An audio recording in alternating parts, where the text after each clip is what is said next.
dans cet album, c'est le titre phare, vous parlez de la pluie est belle aussi, c'est un hommage à la Normandie. Exactement. C'est une façon de voir les éléments de la nature, de voir ces éléments de manière positive et de contempler aussi cette pluie qui peut être belle. Donc c'est une image pour dire que acceptons les choses avec détachement et joie et bonheur. En ce moment, c'est compliqué. On voit que voilà, il y a plein de choses qui se passent. On est dans une époque difficile.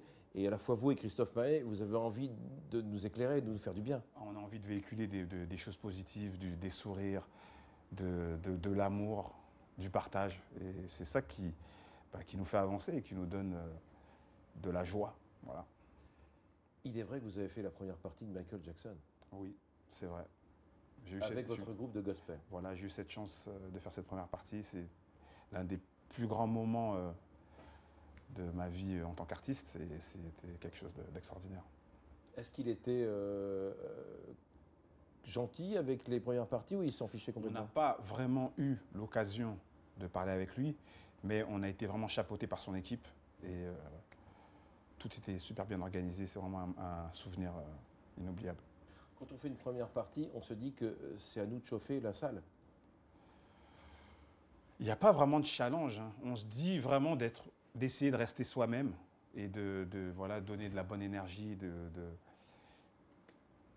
Après, voilà, faut tout accepter. Et donner le meilleur de soi-même, déjà, c'est quelque chose d'extraordinaire et le public le ressent après. Mais pour un artiste qui passe derrière, il se dit, si la première partie est ennuyeuse, si les gens s'ennuient, ça ne va pas me préparer bien. Je pense aussi, mais moi je ne pense pas à tout ça. Je pense que par rapport à ce contexte, le contexte d'aujourd'hui, c'est Christophe, je suis un peu adoubé par Christophe, je suis parti de son univers, donc je pense que les gens, ils sauront me le rendre.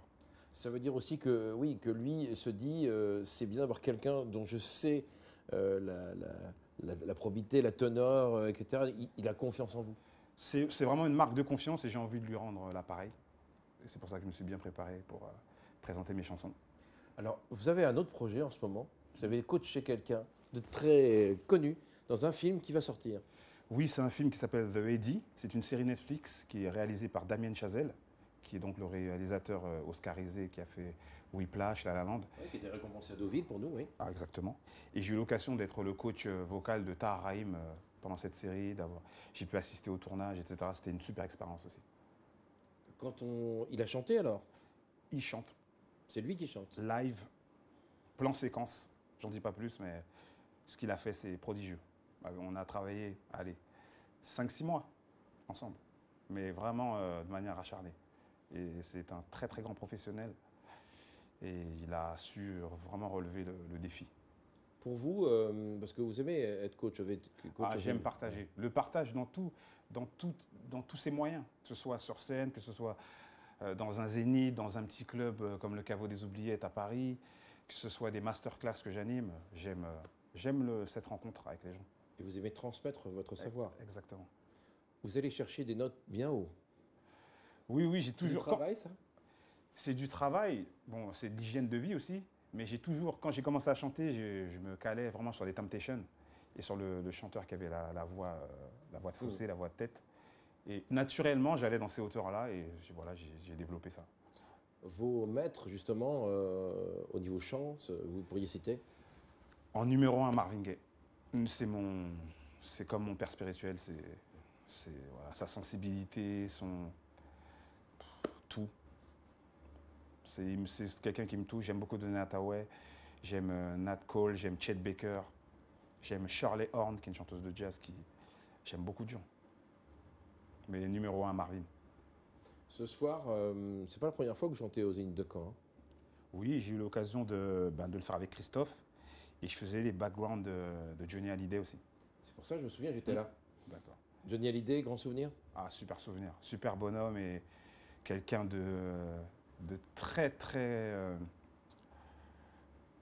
très authentique. Un regard suffit, pas besoin de palabrer, pas besoin. Un regard, et tout est dit, quoi. Et vous ne dites pas ça parce qu'il est mort? Ah non, vraiment, c'est quelqu'un qui ne parlait pas pour ne rien dire. Vraiment, il est allé à l'essentiel.